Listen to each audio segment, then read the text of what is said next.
Welcome to the Sharpest College Football Podcast, part 2 of the Big 10 preview, and very possibly the end of the podcast as we know it. Why would that be, Robert? Because we are discussing both in part 2 here, the Western half, USC and Oregon. Are you ready to arm wrestle and get after it? Yeah, let's do it. Yeah. And by the way, for those of you who missed part 1 with us, as always, for the Big 10, Isaiah Walker. Isaiah, thank you for checking in. You might just want to grab some popcorn. For the first team here, the Oregon Ducks, I came loaded on this one. Just get ready. Awesome 2023. No way around it. Fourth in total power rating, third in offensive rating.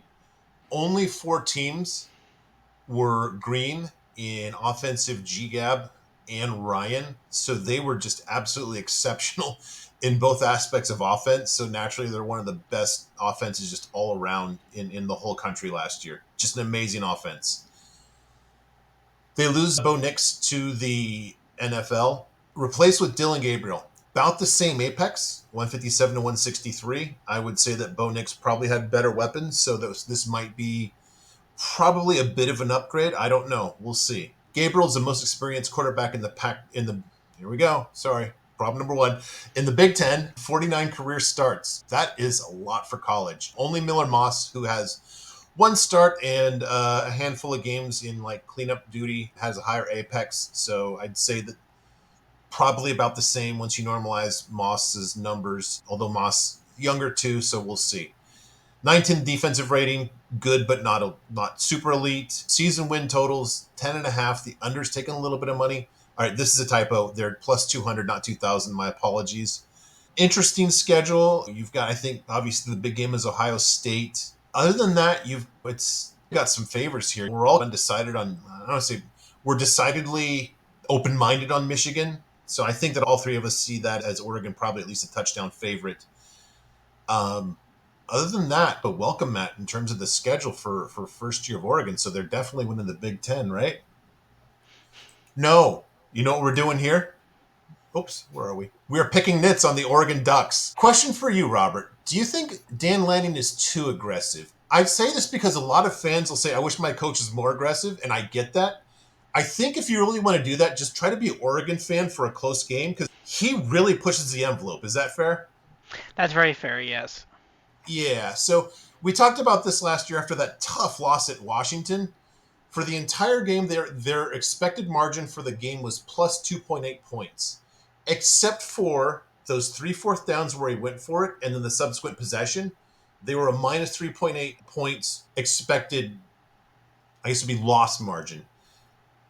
I wouldn't. I don't know, and I just don't know. It's a small sample size. I don't know if he's too aggressive. I think he might be properly aggressive, but maybe it's just his team just didn't execute. I don't know. Maybe it's just a Bo Nix thing, and like the deepest, darkest, worst parts of Bo Nix surface in a close 4th down against Washington. Who knows? Maybe Dylan Gabriel is more suited for that. I don't know. We'll get back to him in a second. Lanning 1-4 in rivalry games. That's a problem. Lanning, good coach. Yes, we need to tap the brakes on this guy's a great coach in that the season before he took over, Oregon lost in the Pac-12 title game, and 2 years later, he took them all the way to the success of losing in the Pac-12 title game.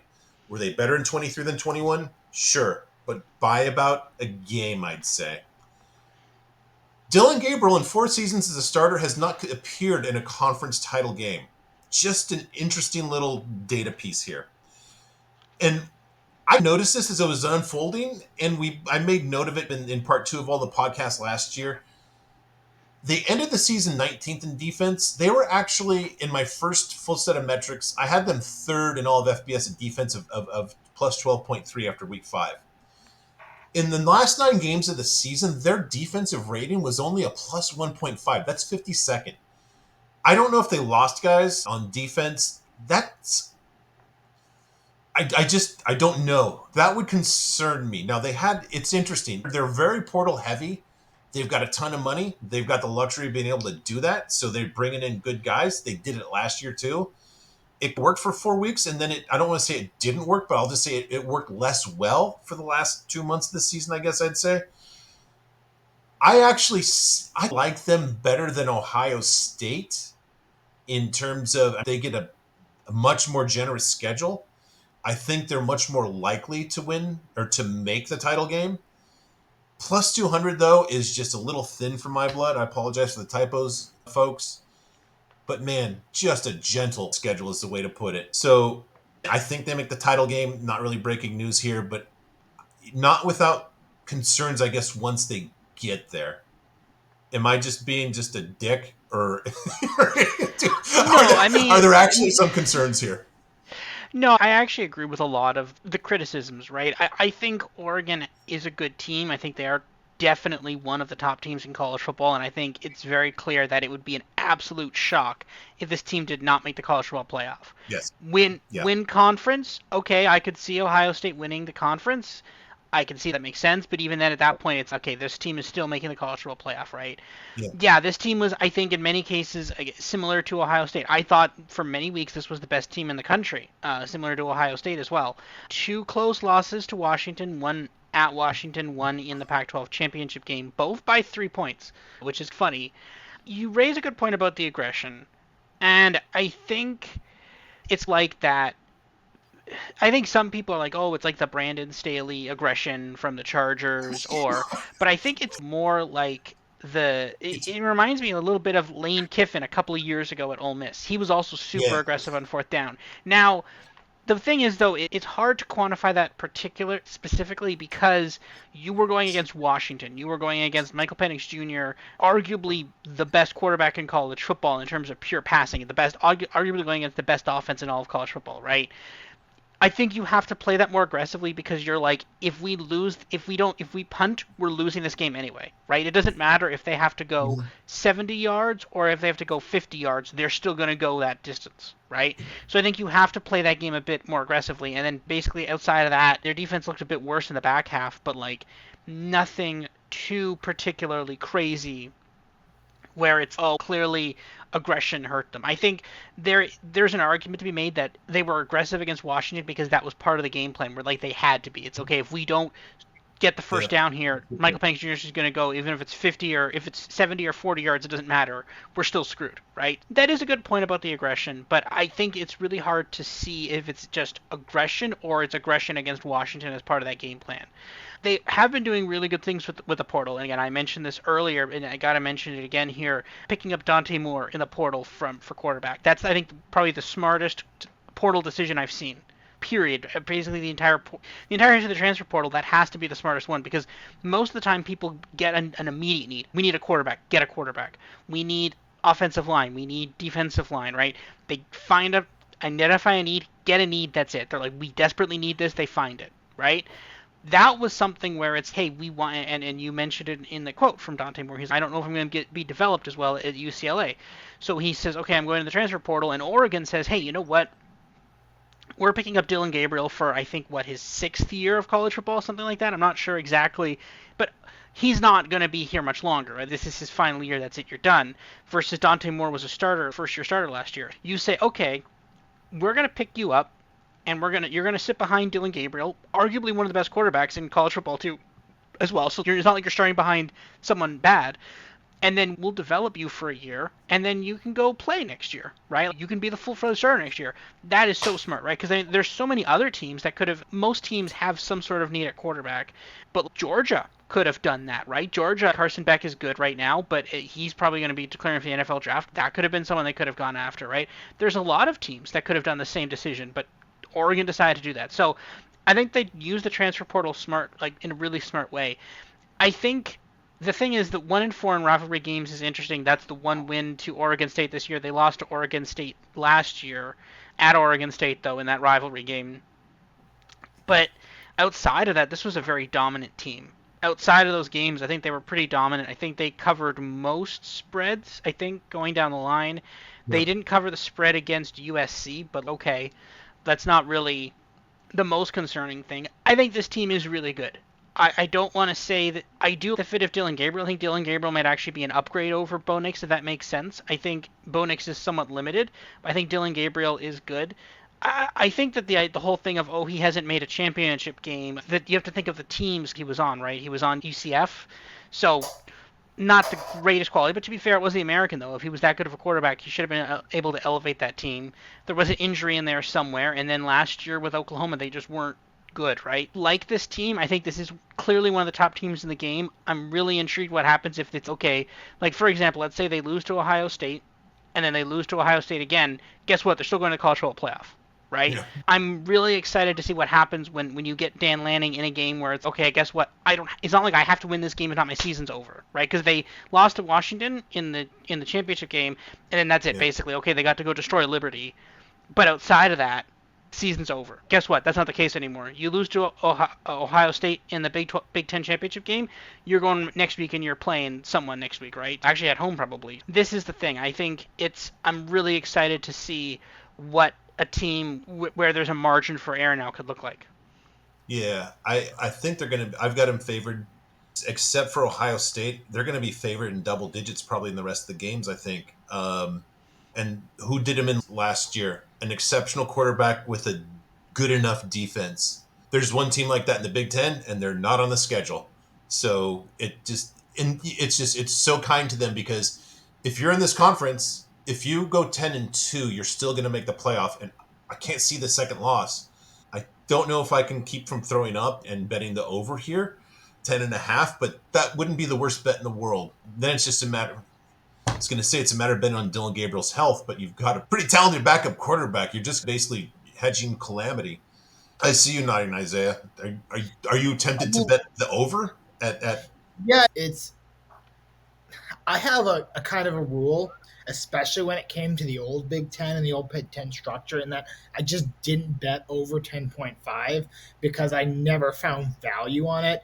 The ask of asking a team to only lose one game, and it was always the one game you knew they could possibly lose, but then they have to go perfect the rest of the schedule. But boy, you could not have scripted this better, because it's even in that early, like, the only thing I could even look at here, and it would be like, do they lay a dud against Oregon State somehow? But Oregon State is not the team no, that they were no? last year with the coach that's gone. That's And basically losing to a Mountain West team at that point. Yeah, yeah, so there's no games here where I look at it and go, man, that is just an absolute trap. Even at the end there, some people would go, oh, at Wisconsin to be dangerous. I don't think Wisconsin matches up with this team mm-hmm. at all. And when we look at this preview versus the Ohio State preview we did in part one, I think that the nits we picked on Ohio State were kind of fundamental parts of the Yeah, team. We're yeah, looking at Will Howard. Can Will Howard really be the guy that makes that team go? Whereas, where is the actual question on this team where I go, boy, yeah, if that doesn't work out, this team could be in trouble. I don't see that on this team. And the yeah. only thing that I look at with Oregon is, like, I mentioned this before, it's this whole overarching theme of the Big Ten conference this year, and that it's just the James Franklin Bowl. You just have to win that one game, and you're in. And I almost like that Dan Lanning is the overly aggressive one Yeah, in this, because you're coming yeah. into this new conference unafraid and ready to make a statement. And I don't know how familiar you are with classic Cartoon Network, but there's an episode of the show Codename Kids Next Door where they jump into this pool, and everybody on the other side of the pool is like their polar opposites. And I almost feel like Dan Lanning is, you throw Dan Lanning into the pool and you get Ryan Day on the other side. So it's like these two really good coaches, and if you put them together with two really good teams, I like the one that's coming out. I like the one that reminds me of Michigan, Yeah. that's throwing the punches and says, you know what? If we lose this game because I went for it on fourth down, I have no regrets. And daring the other side to go, are you going to punt? Don't know if I'll play the over 10.5 because I really don't like playing it. But boy, this might be really close to being an over 10.5 that I take. Yeah.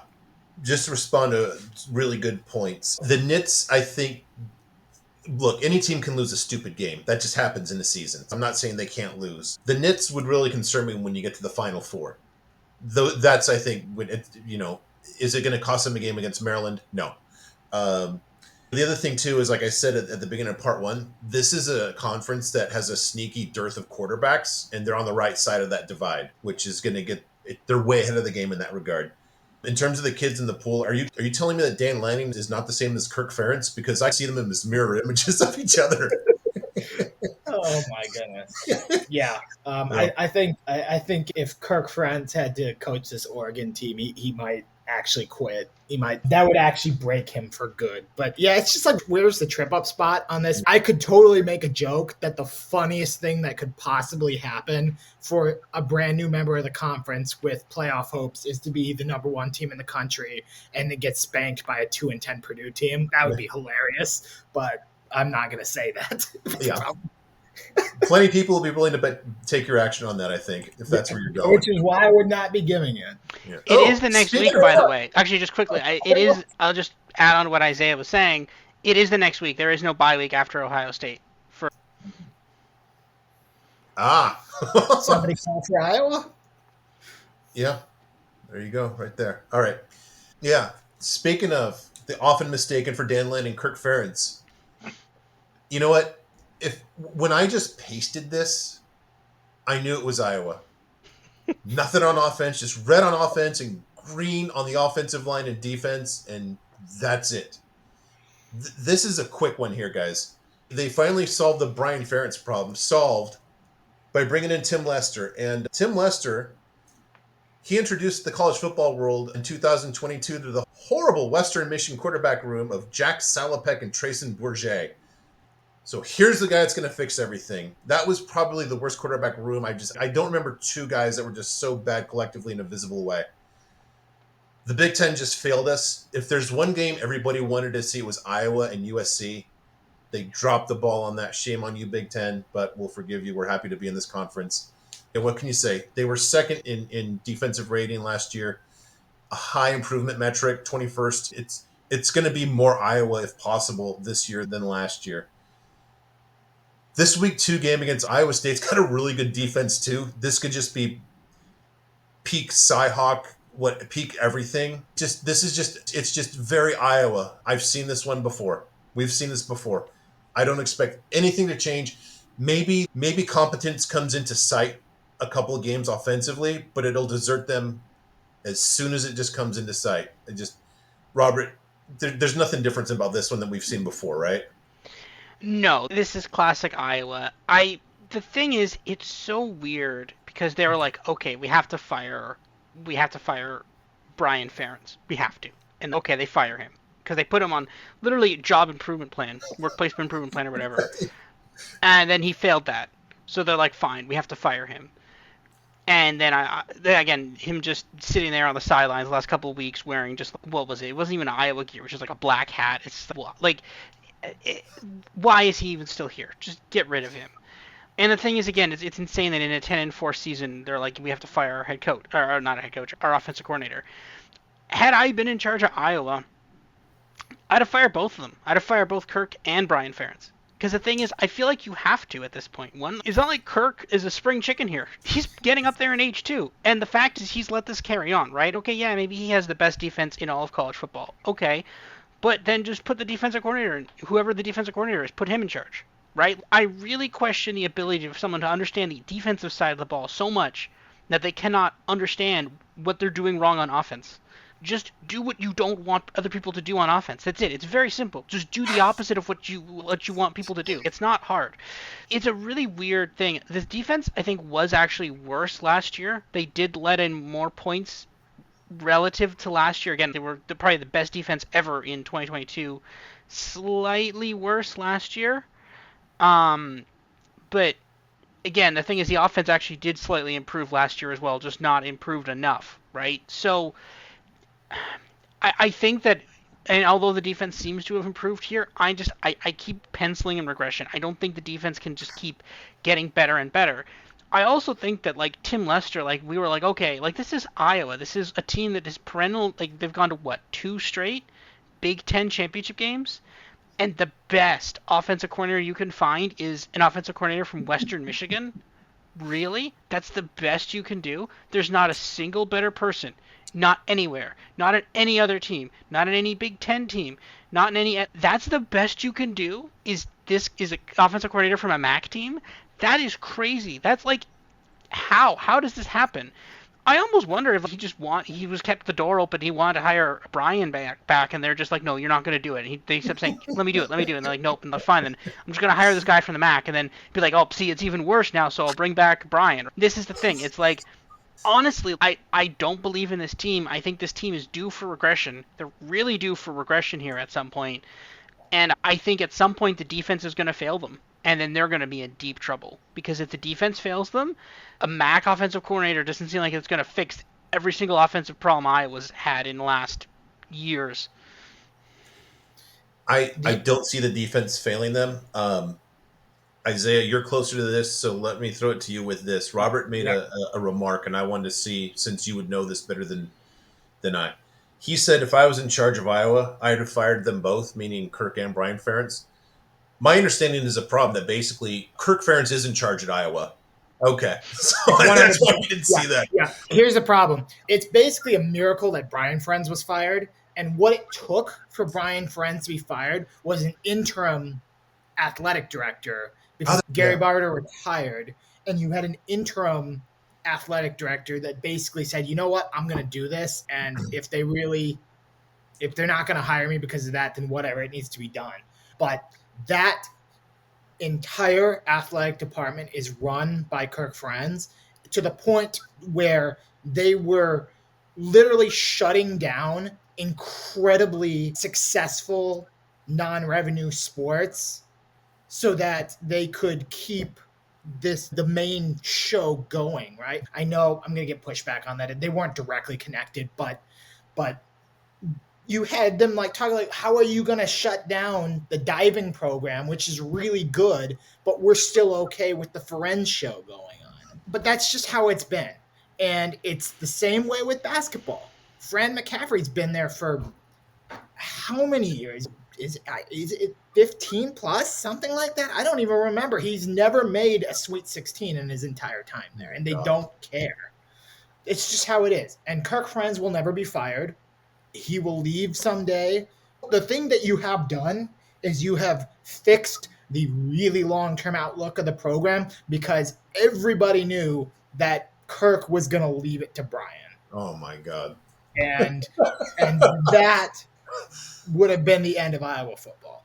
So that's the drama.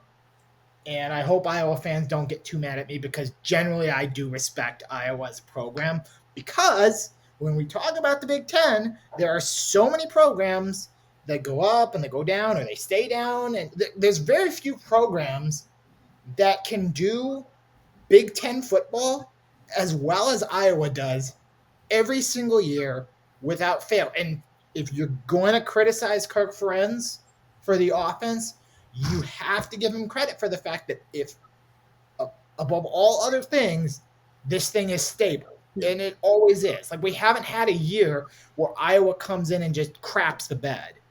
Like, it really hasn't happened. I think it was like my junior year was the last time they only had 6 wins or something. Yeah. It really just doesn't happen.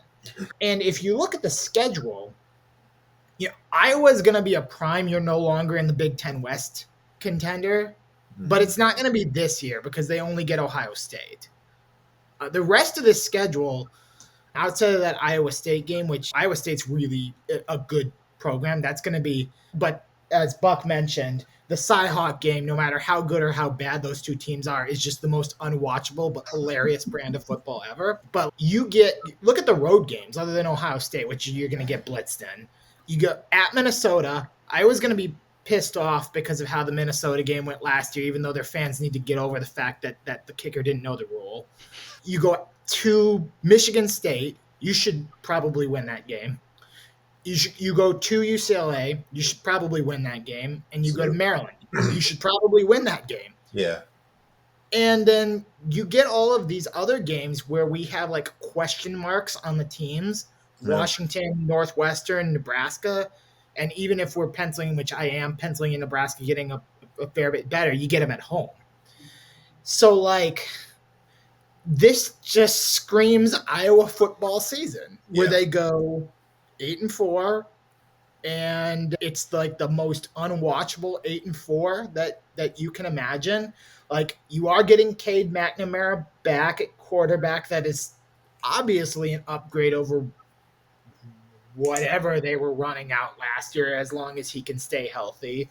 But I think there is a fair question with Tim Lester's resume, because McNamara doesn't really do you any good if you're not going to let him pass. The offensive line really needs better pass protection too. Like, you need to be able to develop something other than runs and screens and bubble passes, which is all Brian France did.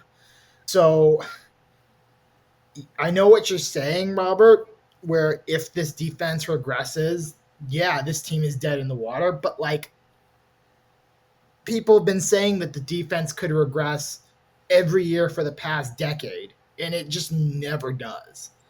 And it feels to me like Iowa is just going to keep Iowaing until they hit that year where you're no longer in the Big Ten West, and it really just doesn't allow for it. So if I was seeing the number at 7.5, not 8, and I would play a small, it's not a strong play. I would put some money on the over just to respect the consistency, because and in this case, it's not necessarily that I think this is going to be a strong Iowa team compared to some of the other ones, but mainly I like how the schedule sets up for them. That's a good point. The last thing on Iowa I want to bring up, and I'm curious if you agree, thing that stands out to me in those road games, I think, my opinion of Will Howard expressed in part one, I think the best quarterback they have to face on the road might be Ethan Garbers. How does that feel? That's not a bad spot if you're an Iowa guy. A lot of Yeah. winnable road games there. I mean, Interesting. Good what is point. this defense? What is this defense going to do to Maryland with Oh, their quarterback yep. questions? What is this defense going to do to Minnesota with their new offense? I don't even want to know what this defense is going to do to the rebuilding Michigan State team. Yeah. Yeah. Yeah. All right. More evolved, maybe of the same mold, Nebraska. Right out of the gate, huge upgrade at quarterback. Last year's quarterbacks were Heinrich Harburg, Chuba Purdy, and Jeff Sims. Boy, maybe was that just like a long con by Matt Rule, just to say I'm going to make people think I'm just stupid and start Jeff Sims just to get expectations to zero. Worked. Now you get Dylan Raiola, who I think was the top-rated quarterback, true freshman. You're going to have some freshman issues for sure, but absolutely it's going to be an upgrade of the position from last year. The offensive line looks ordinary, except for there's experience in the career starts. They actually added a guy that started 21 games from Florida. Sorry, Robert. So it's one guy. It's not a total rebuild. So that fits in nicely. They actually retain over 100% of their Ryan from last season. Nice. They lose very little. They added more through the portal. Tony White, you might remember the first year of the pod. I was really high on him when he was at Syracuse, when they had that good start to the season. His first year, he took their defensive rating from a negative 1.6 to a 6.8. That delta of 8.4 is basically what Georgia's rating was last season. So he basically improved them by the amount that Georgia is above an average FBS defense in one season. Their defense, they're one of only 3 teams in all of FBS, all in the Big Ten, that are green in all 4 of the experience and improvement metrics. We didn't get Iowa against USC. This might be the next best proxy when they're at USC in week 10, or game 10, if you will. Better quarterback play. They had bad luck last season. Boy, imagine that. If you have Jeff Sims starting the season for you, of course that's going to happen. You're going to see luck regression almost for sure. The 7.5 seems a little low. Their schedule is tough. Over's taking some money. This seems like a team, and they're not going to win the Big Ten. That plus 55, though, is not the worst bet in the world. This seems like they're somewhere between the team that the sharps know, or the team that like the smart people but aren't really sharp know. They definitely have the right trajectory. I think the word's probably a little bit out on them. Does that seem right, Isaiah? Yeah, this is the first year in a very long time where I can look at a Nebraska team and say, I think I know what's going on here. Yeah. Yeah. And it's in a good way. So Year 2, historically, for Matt Rule has been a big jump. Yep. It's really good once he gets a year under his belt, and I think that will happen here with this Nebraska team. They've got a vastly improved roster. Dylan Raiola, and he's a 5-star.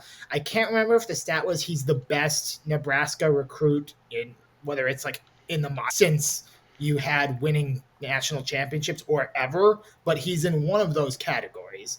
Obviously, you are asking, as talented as he is, you are asking a freshman to come straight into the fire and win games. But one thing about it is, take a look at how this team starts up. Yeah. You got UTEP, Northern Iowa. If you don't buy Colorado, which I don't, maybe already have money on the wins under, at plus money, by the way. Illinois, at Purdue, Rutgers, at Indiana. First of all, you should probably be 5-0 after the Purdue game. You really probably should be, unless you drop a stinker at Purdue somehow, but you really should win that game.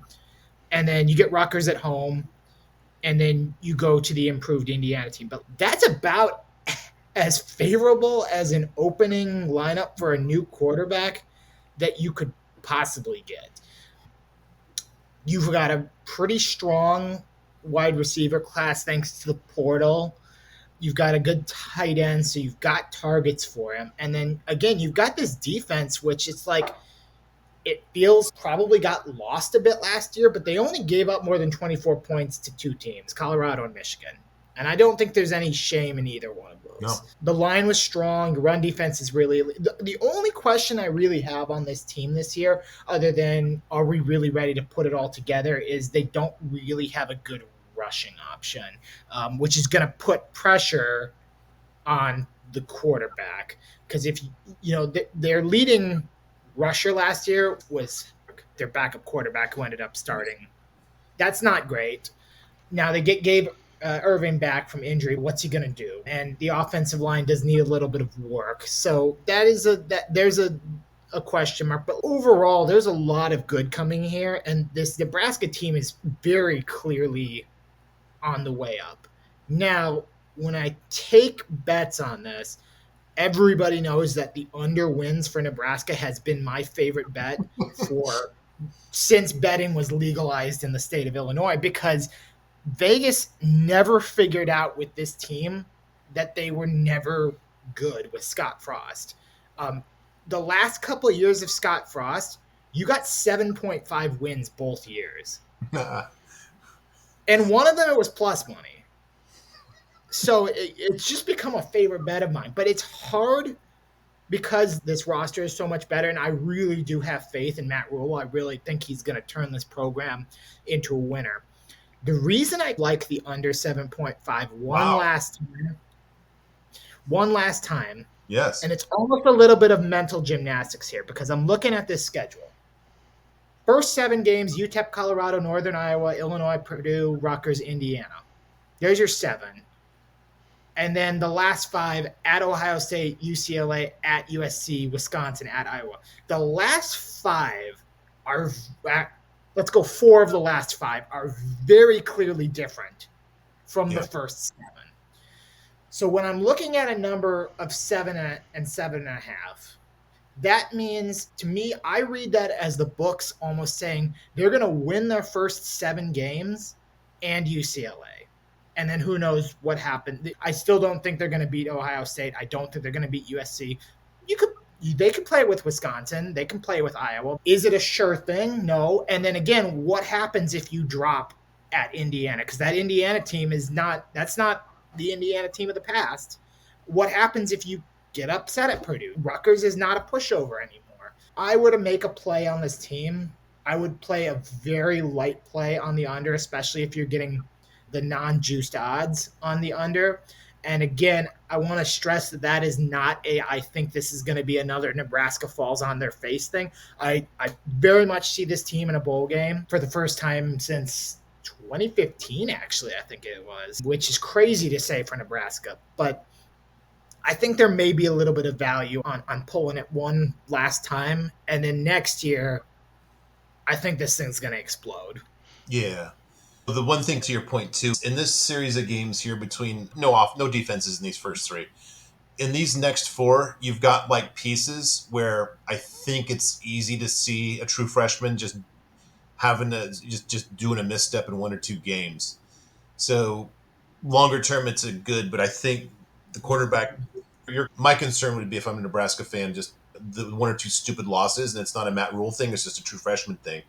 Yeah. So I And guess, yeah, Robert, how concerned are you about a true freshman quarterback here? Hey, is it a true freshman? 'Cause didn't he start a couple of games at Arizona State last year? No, Raiola is a true freshman. I think he's a true freshman, Yeah, five-star recruit, but he's a big Oh no. recruit. Oh he maybe did some. Yeah, okay, no, he was practicing with them or something. Anyway, yeah, or he was on the team or something. I can't remember. But yeah, no, this is. I guess he's true freshman. Yeah, he's hasn't started yet.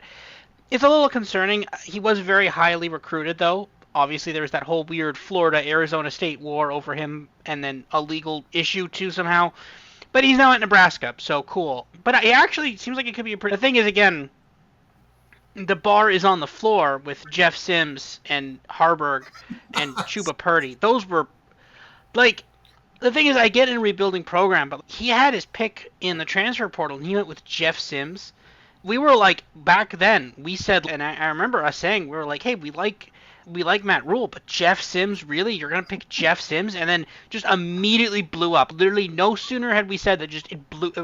It just Yep. blew up, right? And then he didn't even finish the season, right? This team was really competitive in a lot of games last year, notably losing to Iowa in the most excruciating fashion ever. I don't remember exactly what happened. I think I've blocked some of it from my memory, but yeah, they yeah. lost to it somehow. Yeah, that was. Last second interception with 45 seconds left that gave Iowa just enough to kick a field goal. Oh. That sounds about right. Yeah, that was. The most Iowa way to win/lose a game. And the most Nebraska way to lose the game, too. That was the double whammy. I remember that game being insane. I'm like, I know. I think somewhere in the game, I'm like, I'm losing this game. I don't know why I'm going to lose this game. It's going to be something really stupid and dumb, and I lost it. I'm like, I think, did I not say that in like because that's the rivalry week. I'm like, I did, because I was on Iowa and I was like, I just don't deserve that. yeah. Yep. No, I think I remember said I'm on Nebraska. This is going to end horribly some way, but I'm on Nebraska anyway. And then yeah, it did. So I got what I deserved there. But no, this team was actually pretty good, right? It had a couple of excruciating losses, but again, if you have a quarterback, it doesn't need to be like you don't need to put Dylan Gabriel on this team. Just have a quarterback, and you could be pretty good, right? Yes, they did lose to Colorado by a lot, but that game was a lot more competitive than people thought it was at the time. They could have beaten Michigan State, could have beaten Maryland, only lost by one score to Wisconsin, and then they could have beaten Iowa, right? You look at this, there's only a handful of losses on the schedule, right? Even a lot, they almost beat Minnesota too.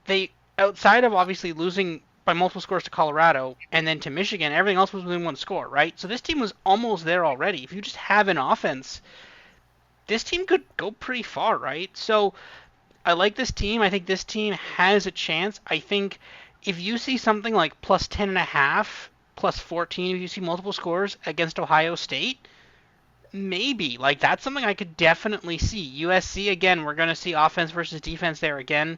But outside of that, this team could have two losses. I don't think they're going to win the Big Ten, but I don't mind throwing some stuff on them to go to the playoff. I think this could be like a team that sneaks in. It's going to be tough. But could I see this team sneaking in as a fourth? It's going to be something along the lines of Oregon, Ohio State, USC, and could Nebraska slip in as the fourth Big Ten team? I could see that. Yeah, I'll give you one last plus and negative for Nebraska. The plus is when you mention all the almost wins. In the past, I would say, okay, but that's what Scott Frost does. He almost wins, and then he loses. But I trust Matt Rule and his pedigree and his resume to take those almost losses and figure out what went wrong. Like the Minnesota game, they just melted down. Like they couldn't get the offense going for most of the game, but they led most of that game, and then they just completely fell apart in the last 5 minutes of the game. The same thing with the Iowa game. Couldn't get the offense going. It came down to the fact that Iowa was a more disciplined team, got the stop, and won the game. I think Matt Rule learns from that very well and can make the adjustments. The interesting thing I want to see with this Nebraska team is actually, and I promise I'm not being a homer here, but I'm interested to see this Purdue game because the first 4 games are at home. Yeah. Yep. So you're given that as talented as he is, you're giving that freshman quarterback 4 games at home, then he goes on the road. I'll be at that Purdue game because it's homecoming, so the crowd will be good.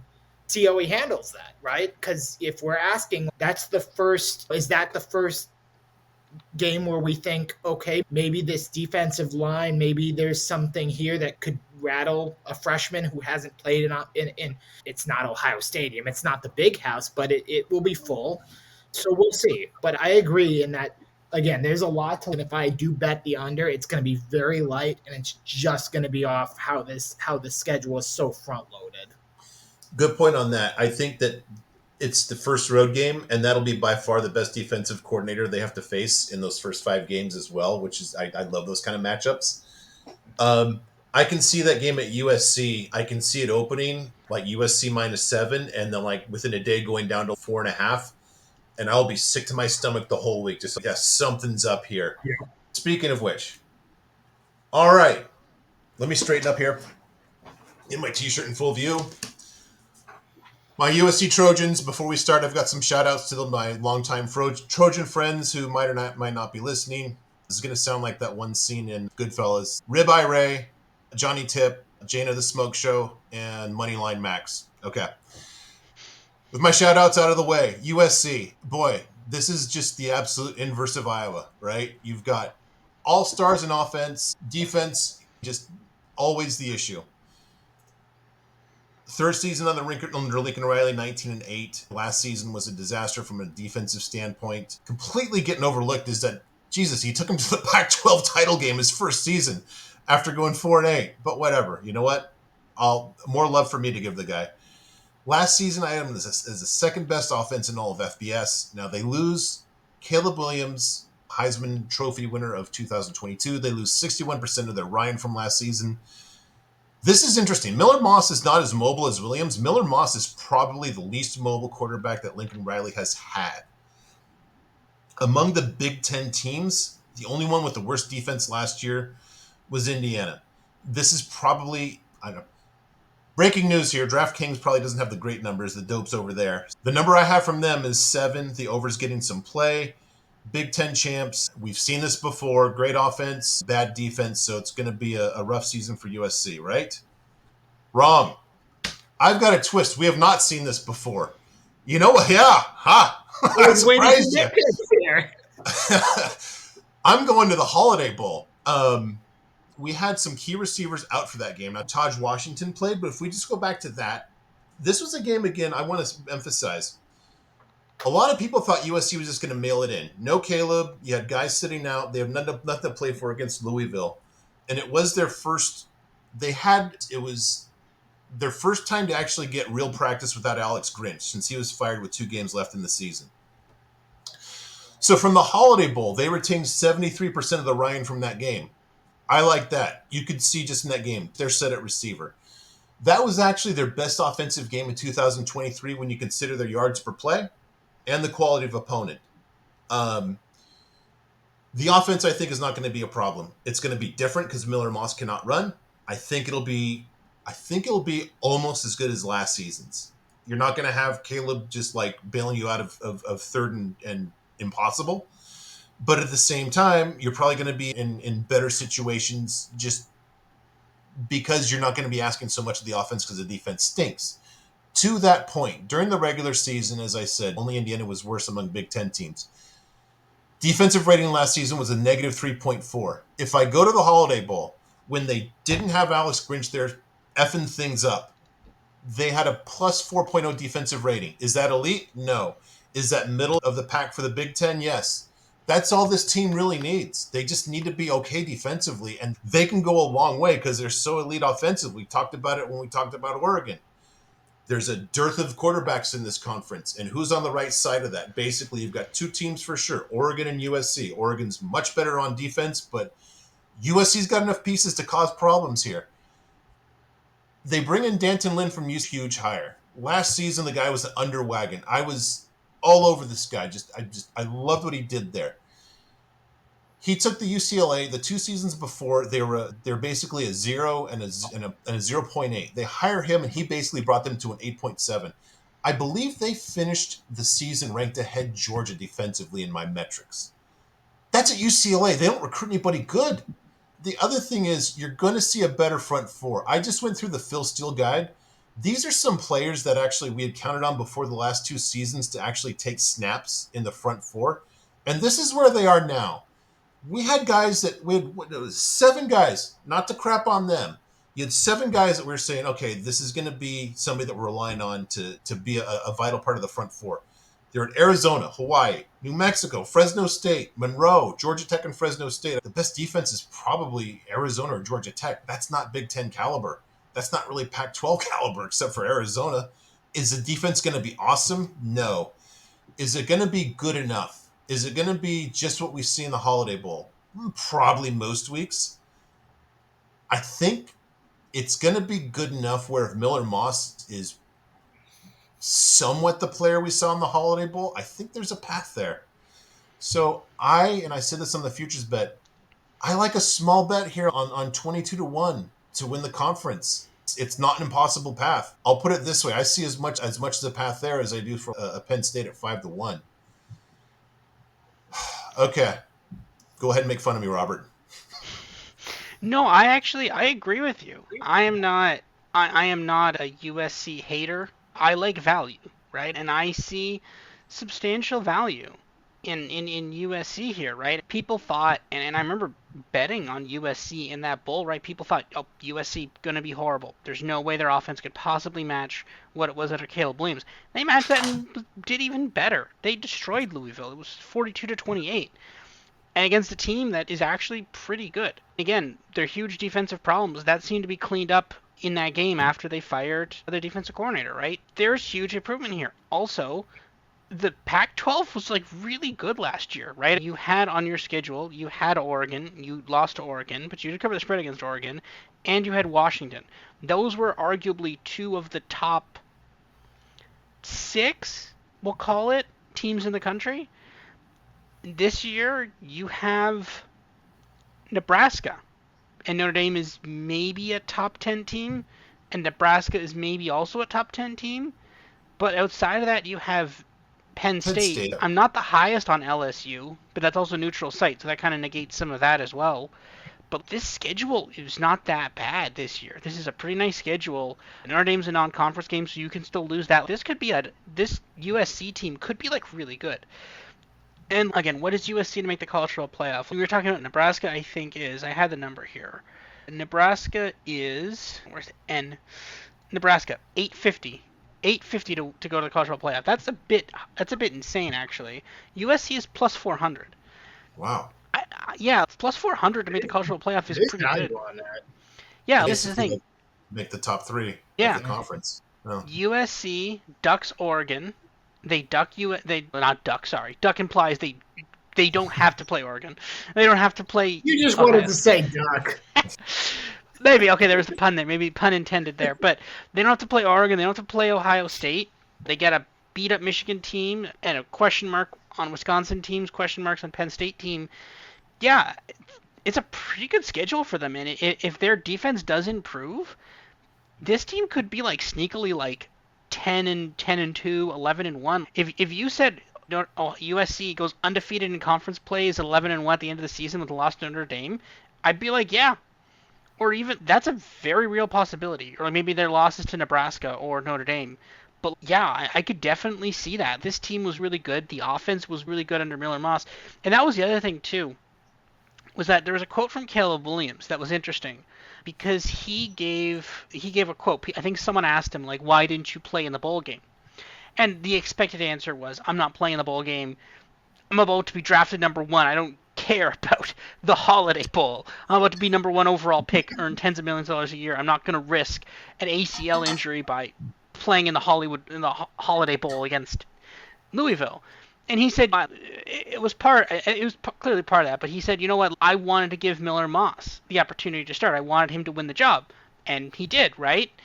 And I think there's something there where I think he thought Miller Moss was like his successor here, and I think that I'm not sure what that means here, but I think people are like, oh, Miller Moss is bad. What if he's actually pretty good? Louisville was not a bad team. People are acting like the Holiday Bowl meant nothing. Like when you see the line 7, 4-1 to win the 4-1 to go to the college football playoff, 22-1 to win the conference.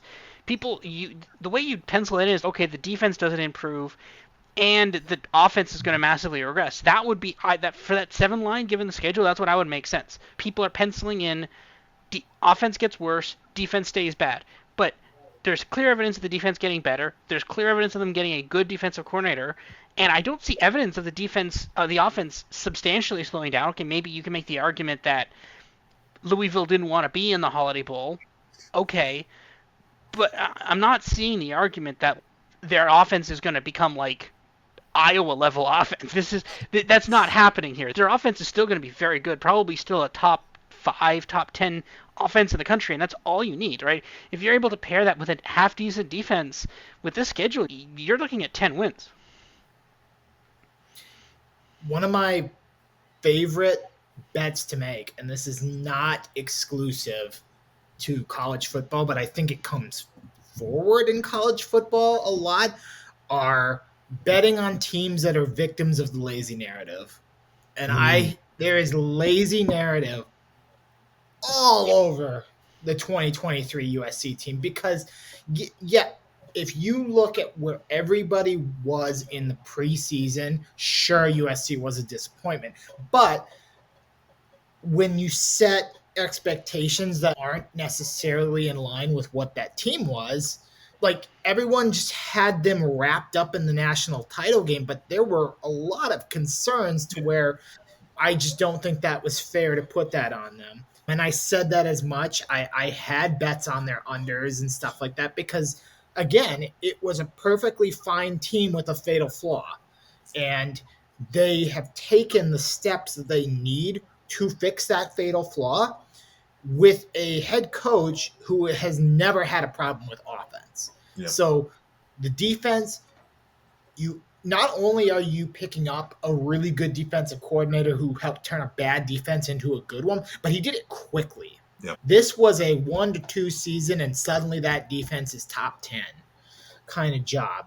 And with the resources you're going to get at USC, that should be no problem for him to get the players in that he needs to get. I think there's going to be all kinds of people over on this team saying that the lazy narrative is that Caleb Williams did everything. And it's just not true. And if anything, it was less true last year than it was the year before. I mean, I would argue that Caleb Williams did more the season before than he did last year. Yep.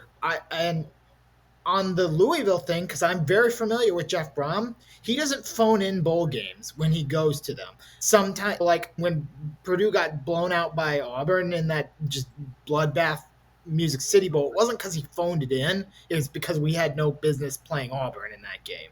But like, you had a Purdue team with all their starters not playing against Tennessee, and they beat Tennessee in Nashville. Jeff Brom plays those games to win. And that, by the way, when we're talking about Miller Moss, Louisville had a good defense. So he's not just playing well in a bowl game. He's playing well in a bowl game against a good defense. The bookend on the schedule is tough. I kind of share Robert's opinion where I'm not entirely sure what to think of LSU, but it's not a cupcake.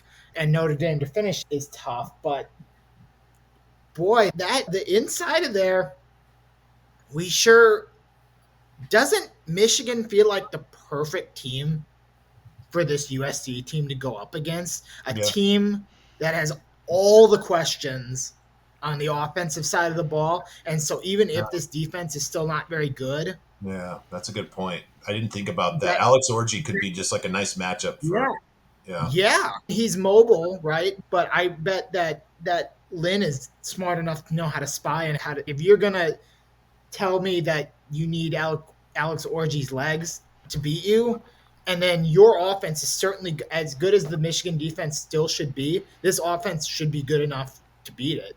So if that's the toughest game on this schedule in conference, you got to feel pretty good because this team matches real well with Wisconsin. They match real well with Minnesota, and they match really well with Penn State. And they get Wisconsin and Penn State at home. Yeah. They get Nebraska at home, too. Basically, every team that I look at and say that could cause this team problems, they're getting them at home, Oh, other than yeah. the Michigan. True. Yeah. I love the 7 or 7.5. I'm going all over on that. I love the dark horse pick. They're not necessarily my pick to win the Big Ten, but they are a play that I would put money on as a dark horse. And that's the same thing with the college football playoff bet. There's so much upside here. And again, if you get 10 wins here, you're going to the college football playoff because Yeah. that involves beating an LSU, Michigan, Penn State, or Notre Dame. Yep. 10 wins gets you in. And if you're giving me plus 400, I'm taking it. Yeah. Two other things. The defense, it wasn't just Danton Lynn. They got rid of all the assistants except for one, Sean Nua, who was like the best assistant. New defensive line coach Eric Henderson was actually with the Rams last season. Linebacker coach Matt Entz was the head coach at North Dakota State. And Doug Belk, the defensive back coach, was the OC at Houston. And they had a really good defense his first couple of years there. And I'm not really an XO/ deep in the roster guy. If you look at UCLA last season, they had Latu and Jay Toya that were just a really good inside out guy. You had a nose tackle that really ate up space and a really good end. They've got Bear Alexander, who can be that inside guy. If they've got athletes at end, now who knows if they're tough enough, who knows if they're strong or big enough, but if they can find an end or two that can get to the quarterback, I think that's really just what you're playing on here. All right. Thank you all for indulging my USC nonsense. Moving on to less nonsense. The Wisconsin Badgers. No nonsense here. 7-6 in Luke Fickell's first season. Boy, the Phil Longo thing did not work well last season. Tanner Mordecai went to Wisconsin, throws up a 63 apex. Sorry. New quarterback Tyler Van Dyke. He had a 98 apex last season. If Mordecai went from a 114 to a 71, I don't know. Don't know what to expect here. As predicted, sorry, got to brag about this. They had great defenses for a long time there. They hired Fickell, and it's not really a Fickell thing. It's just like I said, I was worried it was going to happen. Phil Longo does not run any power stuff, and so you can't run a tough defense or practice a tough defense, and they took a big step back. Schedule-wise, this is not really a fun 1-2 here, Alabama and then at USC, but they get a week off after Alabama at least. But man, this is no fun for a program that has yet to establish how to play quarterback. Penn State, Iowa, Oregon, Nebraska. Guess what? These are the 3 toughest passing defenses in the conference, and then you get Oregon is the weak link there. Good luck with that, guys. That's a tough one. I see why the under is taking money. The 65-1 as conference champs makes sense. I'm not going to say Luke Fickell's not going to work out. I think he's got to rethink like how he fits with Phil Longo. That just isn't his guy. And you're nodding, so I'll let you speak to that, Isaiah. Yeah, the thing about Wisconsin is I'm from Wisconsin. I grew up watching Wisconsin football. It's no secret how Wisconsin wins football games. And part of the reason why Paul Chryst didn't work out was because they stopped trying to be Wisconsin. Like, this is basically taking Iowa and being a little more competent and a little bit more physical on the offense and just shoving it down your throat and then not being quite as good on the defensive end. Wisconsin is all about, I don't care how ugly it is. I don't care how, you come into our game, but we're just going to keep punching you in the face, and eventually you're going to throw the white flag up and we're going to win the game. And they didn't have that last year. Yeah. Now, I can't remember which one of it. I think it was you, Buck, that were high on Wisconsin in our preview last year. It was Robert. Robert had him to win. It was Robert. Yeah. Okay. And I tried to say it where it was like, this is a year one with a good coach, but this is a year one that I thought was going to feel like a year one. And it definitely did. Some of the things I think they're getting unfairly dragged for a little bit. They had some really bad injury luck. Mordecai was hurt for part of the season, even though I don't think he was that good regardless. Their number 1 running back was hurt for part of the season. Their number 2 running back was out for most of the season because a really bad leg injury. What is Wisconsin without their top 2 running backs? You can be sour on Fickell, Longo, whoever you want, but Wisconsin's got no prayer if their top 2 running backs are out. It was just a really difficult ask for this team to win given all the things that they were given. Now, I think you have some good points about the scheme, and I think that when Fickle came in, he really thought I'm going to be able to turn Wisconsin into a high power offense kind of thing. And I think if that's his goal, he's going to need to recalculate that because this just isn't a program that plays like that. And there's too much ingrained in Wisconsin football to try and go away from it. Like, it just doesn't make sense. You know how to win games here. It's not with Heisman quarterbacks, it's with Heisman running backs. Get the run game going, get your defense back up to par. You need to play smash mouth football. Do they have the players to do that this year? I don't know. What do you think about Tyler Van Dyke? Can he be good enough? You really just need to be good enough at quarterback at Wisconsin. I think he's probably a better pure passer than Mordecai, which probably helps. You got some wide receivers coming back. You got a good tight end, which I think if you're going to play Wisconsin football, you should use the tight end. The number 2 running back, Malusi, he's very good. He's back. As long as he can stay healthy, that's a plus. I think the thing I really don't like about this team is the offensive line needs to be a lot better. That was a big problem last year, even when the running backs weren't injured. The pass blocking was bad, the run blocking was bad, and that's just not something you expect to see from Wisconsin. They were horrible in converting third downs, which is, again, something you don't expect to see from Wisconsin. So Fickle needs to basically sit down and say, what does Wisconsin do better than every other team? Get back to it. Now, we look at the schedule.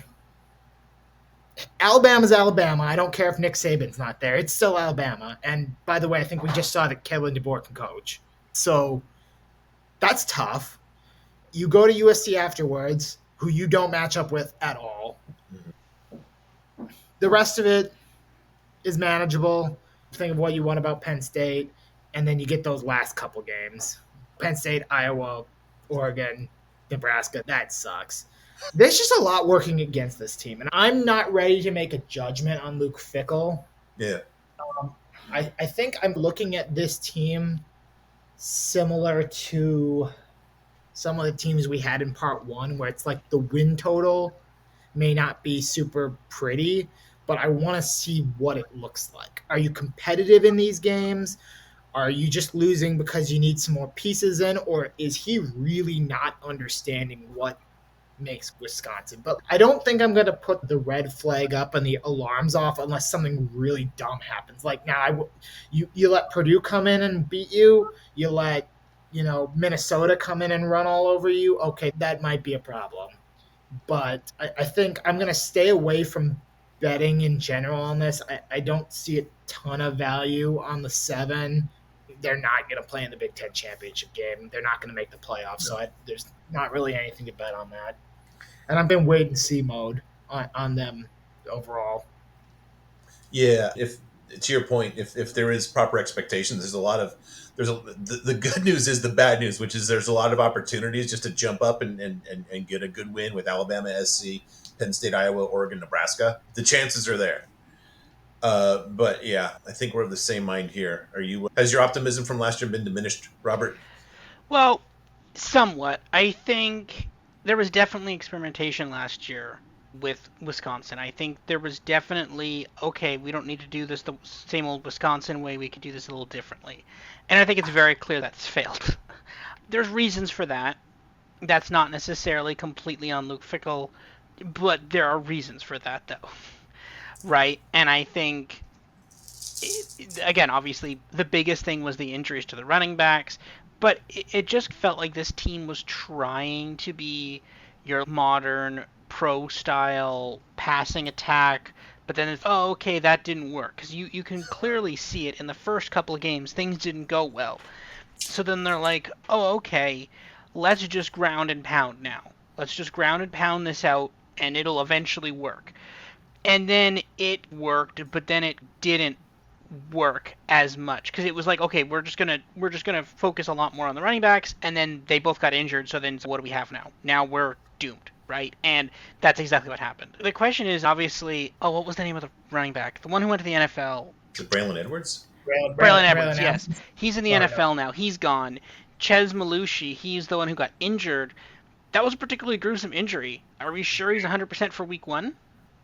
I don't know. That's a big question mark for me. And then we're down to our third string running back here. There are some concerns here. I'm not even saying that the running game is going to be fine. It's a rough schedule, right? You've got Alabama. I don't know why you decided to play Alabama, but you're playing Alabama, so good luck with that. You've got a USC team we think is better than expected. You've got a Rutgers team we also think is better than expected. You've got a Penn State team that should probably beat you, but we don't know. Iowa, God, that game's gonna suck. Oregon is better than you, and we think Nebraska's better than you, and I don't know about Minnesota yet. We haven't talked about them yet, but that's not fun. What is that already? We're looking at 1, 2, 3, 4, 5, 6 wins. The under 7 seems pretty good. I don't think this team is going places. I think this is almost setting up for another whole rebuilding year. Now Tyler Van Dyke is not bad, but there was a lot of problems with this team. This team was not 1 year away. They were 1 year away from being 1 year away last year. I don't think this is going to fix this problem. And yeah, that's my take on it at least. Yeah, I agree with that. Year 1 as opposed to year 2. Boy, Washington just got cleaned out. I didn't check this out. I think they lost more in Ryan than probably about 90% of teams even had in Ryan last season total. Just you lose 2 just stud receivers like they did. You lose Penix, so you're starting over from an apex standpoint. The offensive line just got absolutely cleaned out. The defense wasn't really that great to begin with, and they lost a lot. The only thing I've got it down here, yeah.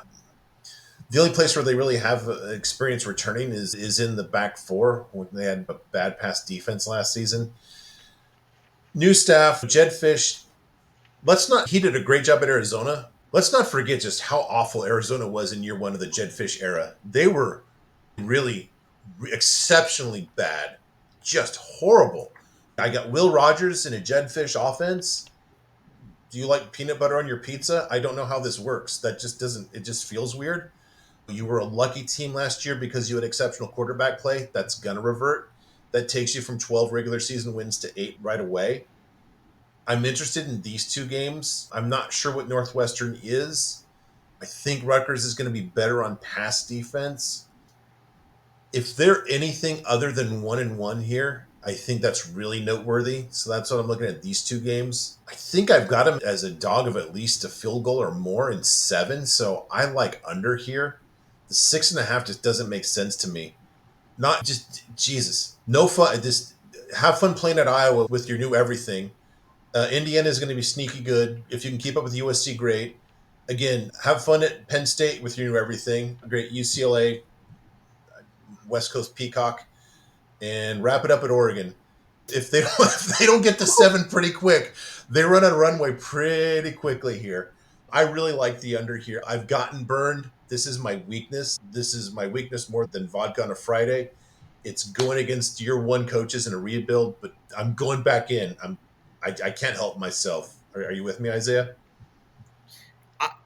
I'm glad you said that because I was doing my research on Washington and putting my points together, and I was desperately scrubbing through everything I could find on Washington to figure out who from DraftKings said this is a bowl team. And not just a bowl team, but a win or 2 bet. Because I saw 7.5 at some point. Oh my God. Yeah. And I just need to. I did you forget the offseason? Yeah. When you said that number, the numbers I'm looking at here, even if you like Jed Fish after whatever, he did end up with good work. But of the players who played, there were 32 players who played at least 300 snaps last season. They have 8. And all of them are on defense. There you go. Yeah, the weak part of the team. Yeah. And the vast majority of those, like you've got some linebackers, you got a good safety and a cornerback. But again, that's not the part of the team I would want back in a rebuild. No. The offense is just all 11 starters, including your all-star, all-world quarterback gone. The offensive coordinator is gone. This is completely from the ground up. And then you look at this, by the way, like all that stuff at the end of the year sucks. Washington State's not a cupcake. That's No, and not in this game. and yeah, not in this game. And also, by the way, they're probably a little not super happy with Washington Yeah. right now. So you got that going on. And just Even sorry, if you they had, lost a heartbreaker last year to end the regular season too. yep, They're going to be yep, super salty. yeah. So like everything is going against this team. So I'm really glad that what you said backs it up, because the under 6.5 wins is a best bet for me. I just think this is going to be a really lousy team. Yeah. Okay. We agree on that. You agree with us, Robert? Are you just putting together a bunch of disparate pieces and seeing 7 wins here? No, and it's actually interesting because Jed Fish had a press conference earlier this week and he said, "Oh, no one's ever done this before with so many new pieces," and that's red flag. That's giant red light. Get out. Get if you have any Washington exposure, just dump it. The fact that you're setting expectations low, that means you're like, we've got nothing. And the thing is, you mentioned that the fact that the pieces that remained were on defense. Their best defensive pieces were in the NFL draft. So this is the thing. This is really not good. How many games were just straight up won by Michael Penix Jr. throwing to Jalen Polk or Roman Dunze? Right? That's literally a lot of their games. It was just won by just that alone, right? And that's gone. Like that had to have been it. You give a luck of 3.8. I'll just say that's what that was. That's probably 4 wins right there, right? Whenever they needed a touchdown, they got that touchdown, and that was from those 3 players. So if you don't have that, which you don't have that, Will Rogers not bad, but also not great. Not this is not. I just a definition of a rebuild. I think Kalen DeBoer saw this was gonna go really badly this year, and I think someone called him about the Alabama job, and he said, "All right, that sounds great." He sold at the top of his market in Washington, and I think that was really smart because I think he knew that if he held on for one more year, this year was a lot worse. He would not have gotten the Alabama job. Now, that's not to say Kellen DeBoer is a bad coach. I actually think he's a pretty good coach. I think Alabama will look really good under him one day. But I think he realized he had built up something that was so big and it was all about to crash down. And he's okay. I'm getting out of here because, and again, I mean, not taking anything away from him at all. Obviously, you built one of the top teams in the country last year, 100%. One of the scariest offenses I've ever seen in college football, even rivaling that LSU team with Joe Burrow, 100%. One of the best teams ever. But to have the ability to recognize I got to get out of here because this is all about to come crashing down.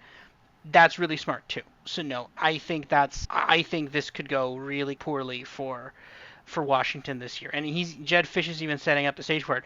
I kind of question why Jed Fish even wanted this job, to be fair. And I guess this is similar to the Indiana one where you're like, cool, I got to buy into the Big Ten. But Arizona, had he stayed at Arizona, they could have won a Big 12 championship. They could have gone to college football playoff too. Now, maybe he recognizes that long term this is the better job. Yeah, But that's it.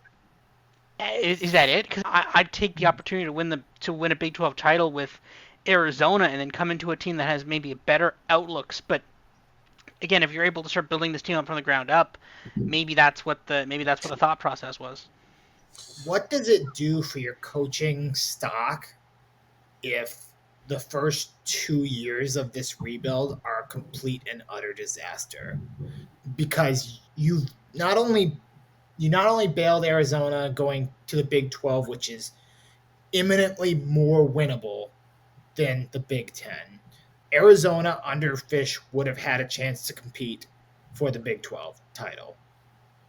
Even if it wasn't this year, I feel that they would have gotten there. How many years can you give, even if you say, let's say this goes really well, how many years is it going to take for Fish to get this back to a spot where you can realistically say, yeah, this is a team that can play with Ohio State? And if you don't get there, Yeah, then that move just looks, it's like you threw away a golden opportunity to get your coaching stock up to a place where you could have, instead of taking a team in a good conference that's in total rebuild, you could have taken a team in a top conference that's in like a middle level. I don't think the move made sense. And yeah, I think it's going to be pretty brutal for them. I can be a homer all I want, but At least there are some things I like about my team right now. I don't know what to like about this rebuild. Yeah, fair. I guess I would disagree with you on. I'll say it makes sense from this standpoint. Washington has way more resources and history than Arizona. He probably got a 5 year. I'm just guessing, probably $6 to $7 million a year contract, probably most guaranteed. So if it doesn't work out, he's set for life, and then he can just be an offensive coordinator wherever he wants. So can't blame him. Last thing on this is we've liked this angle before about Jake Dickert against a shaky quarterback, and I think that basically Jake Dickert in week 3 against a complete rebuild and a quarterback we say might not, more than maybe might not fit. I like that. I'm not going to make that my upset pick of the conference, but I'll be looking at that line, especially if it's on the road for the Cougs. They could be getting a lot of points there. That'll be an interesting game to watch. Not interesting to watch. UCLA. Deshaun Foster, yay. He replaces Chip Kelly. Little less in the resume department for Mr. Foster than Kelly. He has 9 seasons as a running back coach, 8 of them at UCLA, 1 of them at Texas Tech. Stu Mandel, noted Big Ten expert, gave the hire a B. So now they're screwed. New offensive coordinator Eric Bieniemy has, I'll just say nicely, has managed his career interestingly. He could have had the Colorado job like 6 times, and now he's the offensive coordinator at a very difficult now Big Ten job. Huge downgrade here. Danton Lynn, they lose across town to my team. Ika Ikamole, never been a DC. He had the title of assistant DC, but if you saw what Lynn did and what they did before, this is the Lynn show. Maloe's resume, he has 8 seasons as a Power 5 position coach, so he's never been a coordinator before. He does not have a Wikipedia page, and so this is very typical. Sorry, I'm not crapping on UCLA. I'm just telling the truth. This is a coupon clipping program. Did they get? I'm going to struggle with this. Did they join the Big Ten? Yes. Are they getting Big Ten money? They have to, because it's California, they have to give a bit of that to Berkeley because who knows why, because California is California. Also, they were in a huge hole, the athletic department was. So it's not like they've got a big pile of cash they can spend. They're basically just back to even now, from what I understand. So interesting staff. I don't really love what I see in terms of experience and resumes here. Ethan Garbers, he had nice numbers last season against Penn State, against Rutgers, against Nebraska, against Iowa. We'll see, to be generous. Maybe you could argue there could be some remnants of the defensive success from last season, although 2 of their better defensive backs went to USC. Latu is now in the pros. They keep Jay Toya, who's an absolute monster at nose tackle. This is just, look at this. It's just like the Big Ten said, F yourself, man. Look at this. At LSU, at Oregon, Penn State, Minnesota's a breather. Rutgers is not going to be fun, especially that's like the screw you, welcome to the conference trip. Nebraska's going to be tough on defense, and speaking of tough on defense, at Iowa, that can just break your will. And you've got nobody here that's been a head coach, and really I think they're going to have to figure out how to rally the troops. I'm not going to bet him under 5. It just, I don't want to care. There's so many holes in this coaching staff. Bieniemy's a good recruiter, so he'll probably up the talent at some point, but I can't even say wait and see because I don't really have much reason to watch this team. Give me a reason to watch, Isaiah. I was hoping you could give me one. This is giving me Iowa of the West that's bad at being Iowa. Yeah, you have a very strong defense last year that helps them win 8 games. That gets gutted. The DC's obviously gone to USC. The head coach is gone, and if I'm being honest, the first thing I saw when I saw Chip Kelly head coach is going to be an offensive coordinator at Ohio State was he's getting out of Dodge. Yeah. And when you talk about coupon clipping program coming into this new Big Ten, that just screams to me he knew this is not working. Yeah.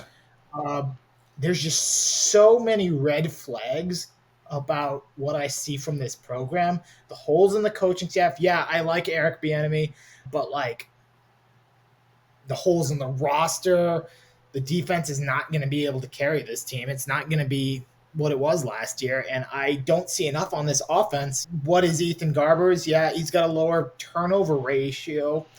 He's pretty accurate, but he's not somebody who's been asked to be aggressive in the passing game. And if they want any chance at doing anything, they're going to need some kind of explosive attack. And then you get this schedule, which is what's the easy game here?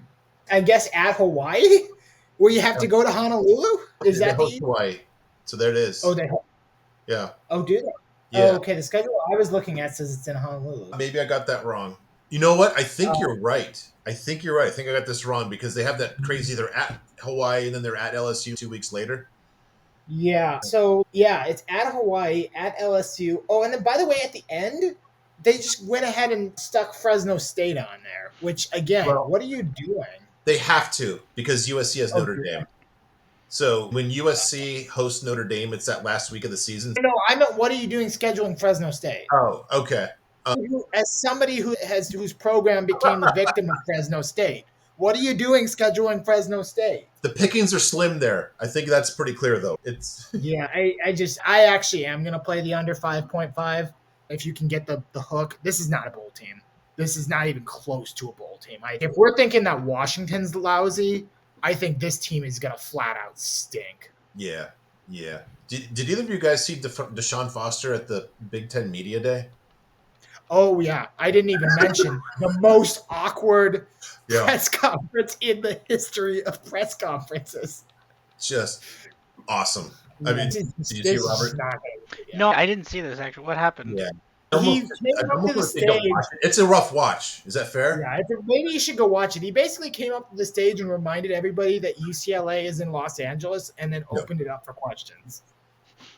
Took him a while to get to the point about we're in Los Angeles, too. It was just zero prep. So if you need to know where UCLA is, you got your guy. Yeah, exactly. And then just ask away. So, Robert, go ahead and tell me you like the Bruins here to win 8. No, I'm not saying that. This is, again, we're talking about the decimation of the Washington program. Okay, obviously not the same level of decimation, but at the same point in time, they were at a lower point to start with already. So the change to get to the same position is similar, right? This stretch is rough. Again, apparently the entirety of the Big Ten decided to schedule LSU. I'm not sure why LSU decided to schedule the Big Ten. Did they not forget they played in the SEC? I don't understand, but at least they picked good, relatively weaker, not USC, but at least they picked UCLA instead of Oregon or something. But no, they could lose most of these games. Not 6, but they could. Hawaii is coming up on they've been rebuilding the last couple of years. They could be a half decent team this year. Indiana, a team we like. LSU, it's an SEC team, not the best SEC team, but an SEC team. Oregon, a team we like. Penn State, a team we like. Minnesota, Nebraska, Rutgers, a team we like. Nebraska, a team we like. Iowa, a team we don't hate. Washington, a team we don't like. USC, a team we like. And then Fresno State, they have issues. I think they're generally pretty good, but I think their head coach got fired or something. I'm not sure about that. He had to medically retire. Yeah. But, okay, I'm listing 2 games where I think they have a chance here, a good chance, and then maybe 2 others where they have a shot. This is not looking good. This is really bad. And the thing is, the Eric Bieniemy one is, the path of how he got here is crazy, because it's like, people said that, because he was obviously the offensive coordinator for the Kansas City Chiefs with Patrick Mahomes, and people are like, the reason he looks good is because of Mahomes. If it wasn't for Mahomes, he'd just be an average offensive coordinator, so he never got an NFL head coaching job. So then he makes this insane decision, and other people have convinced him that it's, no, you have to go prove yourself in an offensive coordinator position in some other NFL team and then if you do well there, then you'll become a head coach. And for some reason, he chooses Washington. I don't know why he decided Washington, especially when they were very clearly about ready to fire Ron Rivera. That was so painfully obvious that was going to be his last season. So I don't know why you decided to tie yourself to that ship as it was literally sinking. Now, to be fair, Sam Howell did some fun things last year. There was some fun Sam Howell games. There was some less fun Sam Howell games, but there was some fun Sam Howell games. But that was an NFL team, and I think Sam Howell's better than Ethan Garber's, right? And you had an NFL team there. You don't have that here, and you're just offensive coordinator, right? There's a lot of problems here. I think this is now somehow a rebuild. I think Chip Kelly also realized this was going down, and he did the Kalen DeBoer got out of here. The thing is, it's funny, right? I'll come full circle on Stuart Mandel, right? Because he gave the Foster Hire a B grade. Just right off the top, 9 seasons as a running back coach. That's it. That's a head coach. That's the best you can do. That's really underwhelming. I'm like, wow, really top candidate there. I could name 5 better candidates than that, but okay. Yeah. But he gave it a B grade. Okay. He also said, "Oh, I can't," and we led this at the top, right? Of I think at the top of the part one, you said, "Oh," he said, "Why would Oregon want to go to the Big Ten to go 6-6 every year?" Right? And now to be fair, the lazy narrative that he tapped into is the fact that teams that change conferences generally struggle, right? Now we think that Oregon and USC are going to do relatively well, but as we've just said in the last two, we think Washington and UCLA are going to be that team that struggles, right? Nebraska struggled for many years when going into the Big Ten themselves, right? Maryland's never been particularly good, but they also struggled the first couple of years too, right? Usually going to a new conference is a bit of an adjustment, and I think that everything he wished upon Oregon and Washington, not wished, but projected upon them, is going to be that, but even worse with UCLA and Washington. So yeah, no, this is bad. I think this could be like a 2 to 3 win team straight up. I was thinking the same exact thing. Again, try not to be a homer here, but I think it's very interesting that the consensus is that Purdue's going to be the worst team in the conference when, man, this looks like, Yeah. where is the hope here? Yeah, exactly. One more thing, just this for context on the grade, the B grade given by noted Big Ten expert Stuart Mandel. He gave this hire a better grade than A&M hiring Mike Elko. Yeah. Enjoy that, everybody. If you want to know why I'm so salty against national guys, there's Exhibit A, B, and C right there. All right, Buck, we're gonna get you for your birthday. We're gonna get you like a mug with Stuart there you Mandel's go. face on it Yeah, or or something. give me a T-shirt so I can just really just own it. All right, pretty quick on this one. Minnesota, not a really exciting team. Their identity's been running. They were 87th in GGAB last season, so they weren't able to run the ball. Chicken and egg was that basically their crappy quarterback player was their crappy quarterback play because they couldn't run the ball. Who knows? Who cares? Their new quarterback is Max Brosmer from the University of New Hampshire. Just a 109 apex at New Hampshire, so it's not really they're getting some guy that tore it up. Also, Max T-Bro is his Twitter handle. I don't know. I found that interesting, and I thought it was a little douchey. Then I saw his last name is Brosmer, so I can get by it. I'm okay with it. Does competent quarterback play open up the run game? I think that's what the question is. I'm not really too interested to find out the answer. The defense had been good for a while under Joe Rossi, and I guess it just fell apart. They let him go. New DC is Corey Heatherman, who was the defensive coordinator at James Madison for 3 years. So that's probably an upgrade, but not enough to entice me. Not sure what to expect out of this team. I'm just going to pass and throw it over the wall to Isaiah. You got anything more on the Gophers?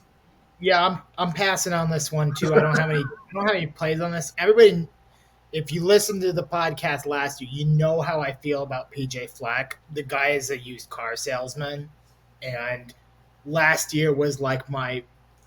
I don't have anything personally against Minnesota. Like, their fans are great. Their fans are very nice, but they weren't good last year. They didn't look good. They didn't pretend to be good, and they had no identity.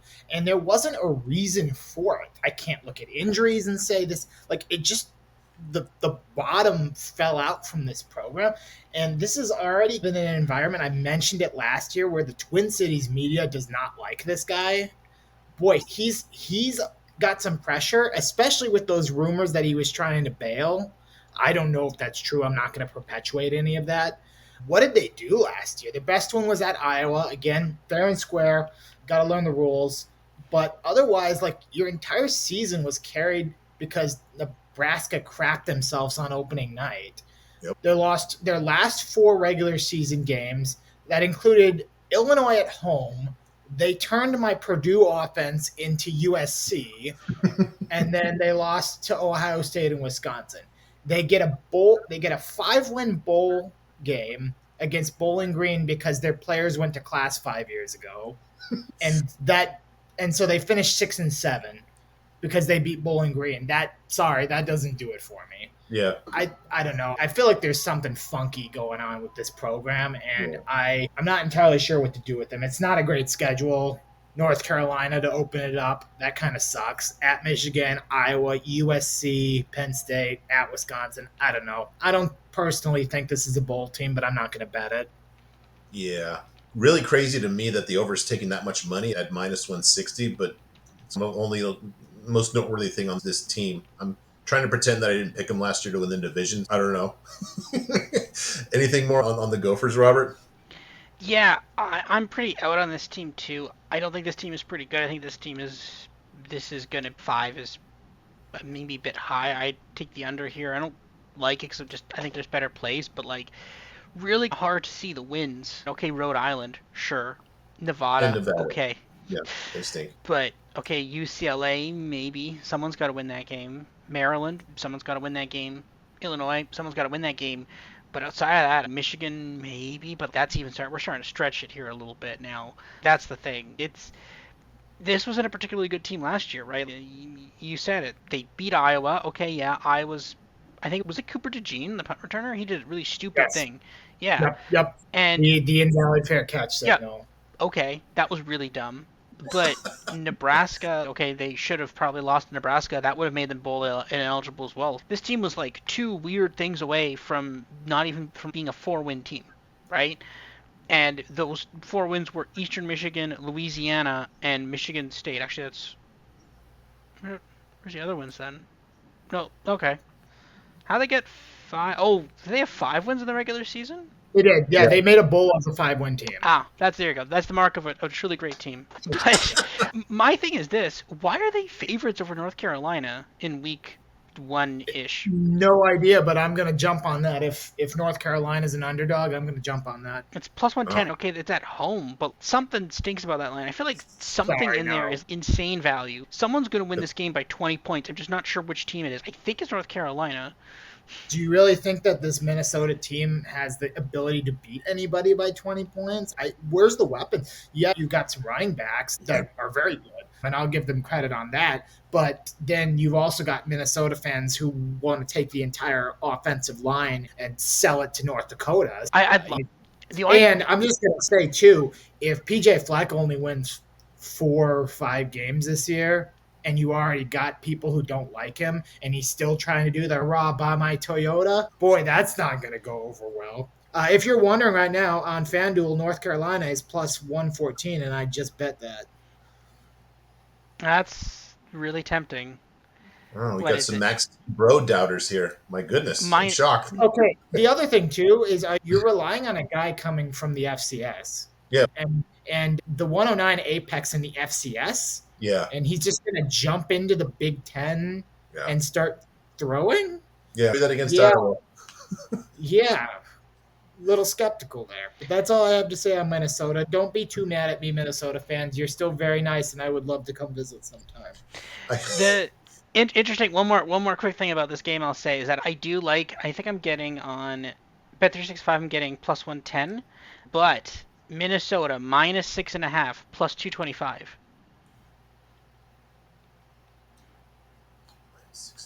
That's which game? North Carolina, Minnesota. North Carolina minus 6.5 plus 225. That's not bad. Oh, North Carolina. Yeah, North Carolina minus 6.5 plus 225. That's a juicy alternate line. I can't deny that. The thing is, I feel like this is your used car salesman thing. It's either the books know. This is where I like it, but I want to see the betting spreads, because if there's money coming in on if the public is on North Carolina, that's a giant red flag. But if it's money's on Minnesota, and that's why they're favorite, because this line has been moving to Minnesota, I guess people are betting on Minnesota. If they are, then yeah, 100%. North Carolina money line, North Carolina alt spread. Let's go. But is it just a home field opener? And PJ Fleck getting credit for past PJ, maybe are we trying to say that last year was just a fluke? But even if I go back to what did they do in 2000? Because if I remember correctly, they were 9-4, but only 5-4 in the conference. So they had a good defense that year, though, 2 years ago. Yeah, they did. I remember that defense being pretty good. But okay, let's look at their wins. Michigan State, Rutgers, Nebraska, Northwestern. They did beat Wisconsin. And then they lost to Purdue. They lost to a ranked Illinois team. They lost to a ranked Penn State team. And they lost to Iowa. So again, it's. Do you guys remember anybody watch Colin Cowherd at the beginning when he was not like a Yeah. click obsessed? Long ago. And he did the Iowa rant, the fake ID of college football. They're giving me some fake ID vibes here. Yeah. Just to take a little issue with something you said earlier, and I want to tie it back to this. You said that Iowa State, Iowa is going to be hard to watch. I love those kind of games, and I just honestly, would you rather watch that, or would you rather watch Minnesota UCLA? Well, no. See, I would rather watch Iowa State because the thing is, both of these games are hard to watch, but Iowa State is always funny. It's good. There's good. There's something good there. Yeah, this is going to be like Minnesota UCLA is going to be unwatchable. Whereas I will never forget watching the Iowa State guy do a cartwheel into his own return man with 3 minutes left and fumbling the ball and losing. I think Minnesota UCLA has a chance to be the first ever Peacock After Dark game. Does that seem? Oh, yeah. Are we gonna give Iowa 6, Penn State 4 a run for their money? It's no, it'll just be mediocre, just like bad on everything. At least that was good defense. All right, yeah, I'm dying to see. That could be Peacock After Dark, first ever. Last and almost least, boy, if there's anything that embodies Illinois last season, it's this. Nothing exceptional, just all within the normal range. Everything last year, everything coming back. All I'm going to say is just this is really quick. Luke Altmaier didn't get it done last year. The defense took a huge step back. That's my guess is that's Aaron Henry is not Ryan Walters, and they're struggling with that. The only thing that's interesting about this team is like maybe they can be good at defense again because Bielema's he's run good defenses, and maybe Henry can grow. I just have no other reason to watch this. Just a really uncompelling team other than the team on the other side of the sidelines. Just not interested this season. My apologies to all the folks in downstate Illinois. And you're nodding. You agree? Yeah, I've had some interesting interactions with the Illini Twitter. Most of them are actually quite good people, but it is a rivalry. The thing about Illinois is the fans are starting to sour on Bird a little bit. And I don't entirely know if I can blame them because, yeah, it's better than what Illinois has historically been. Since going 10-2 and making the Sugar Bowl in 2001, Illinois has had exactly 4 winning seasons. This is not a place where you play successful football. Yeah. And Bert's given them some flashes, but the fans would like more. This is an athletic department that has gotten more serious. Brad Underwood's doing real good work with their basketball program. They made the Elite Eight this year. Football is kind of stuck in the mud here. And last year was a year that all of these Illini fans were telling me, oh, we're winning 9 games. It's preordained. And I was trying to be like, I don't know where you're getting this from.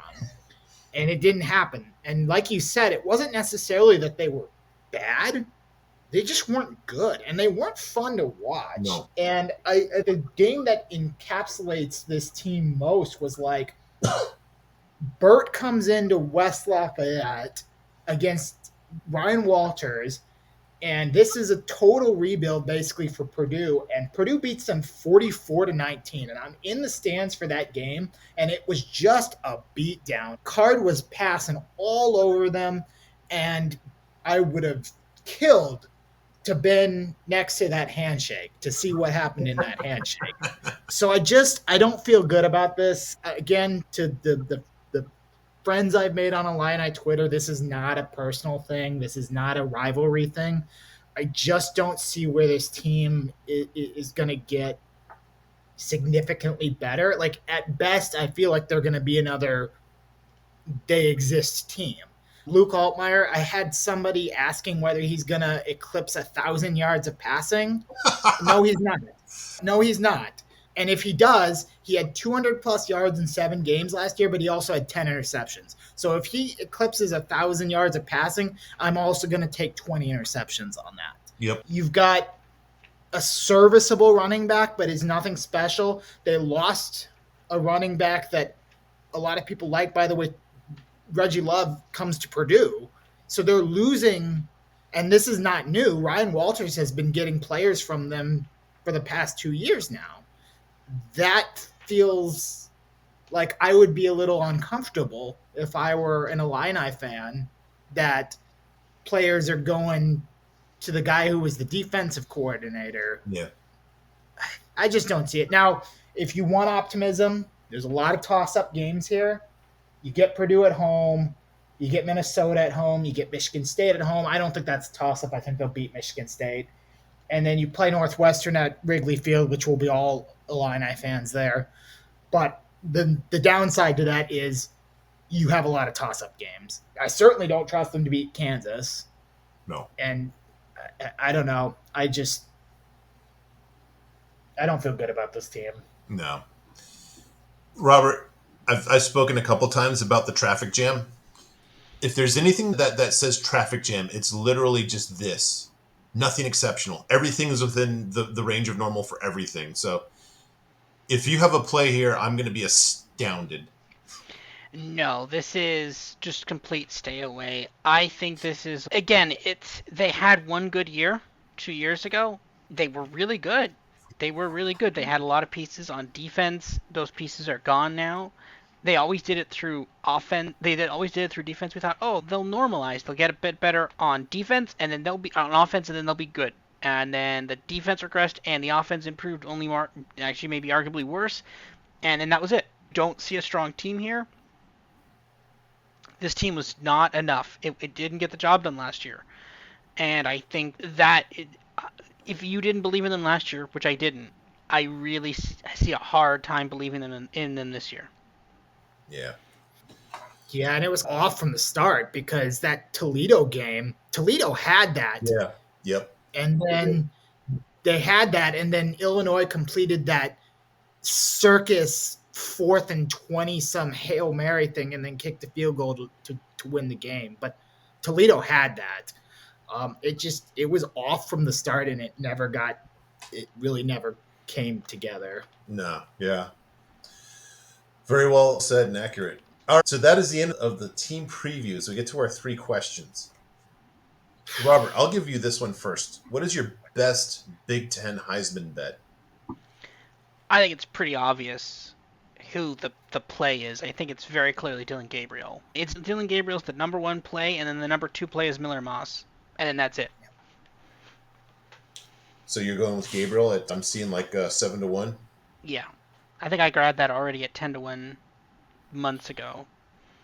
I think that was the spoils of a NBA playoff game. I was like, it's time to bet Dylan Gabriel. But yeah, no, I like Dylan Gabriel. I like Miller Moss. I think I got Miller Moss at some insane thing, like 50-1 or something insane.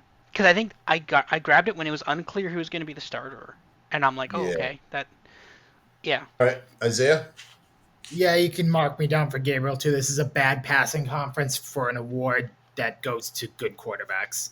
The only thing I could maybe think of as a complete out of nowhere play is like a Nick Singleton, right? Like a running back that a team can rely on, but it's got to be Gabriel. Yeah, I don't want to make it complete. I've somehow already, if we go back to Middle Eastern politics, that is college football, the enemy of my enemy is my friend. So I love Washington, and somehow I've said I like Oregon over and Washington under. I can't just parlay that to Dylan Gabriel here, so I'll go with Miller Moss at 40-1. One upset in the Big Ten does not have to be a conference game. I don't know if sounds like you both have look-ahead lines there. I don't know if this is an upset. I like Indiana over at UCLA. Are they a dog? I don't think that line. The line doesn't exist because it's a couple weeks in. But Indiana at UCLA. Yeah, it's 2 or 3 weeks in. Is that an upset? I don't know. All right, you know what? I don't know. I think they'll be favored. The Hoosiers will be favored, so I won't take that. You know what? I'll do. You talked me into this, Isaiah. I'll take USC at Michigan. That's a small dog. That's a really small dog. What? That was They're like 7. I thought that Michigan's favored by 7 right now. Are they? Let me see. that was the upset. That was the one I keyed on because I think any pick with USC is a good upset pick if they're a All right. dog. You know what? I'll let you have that. I'll go deep. I'm going to take Indiana over Michigan. Get them at home. I like that. I like that. All right. So I'll give you USC over Michigan then. Mm-hmm. All right, Robert. Who's beating Michigan? I'm gonna zag. I'm gonna go the other team. I'm gonna go Nebraska over. Yeah, let's do it. Ohio State.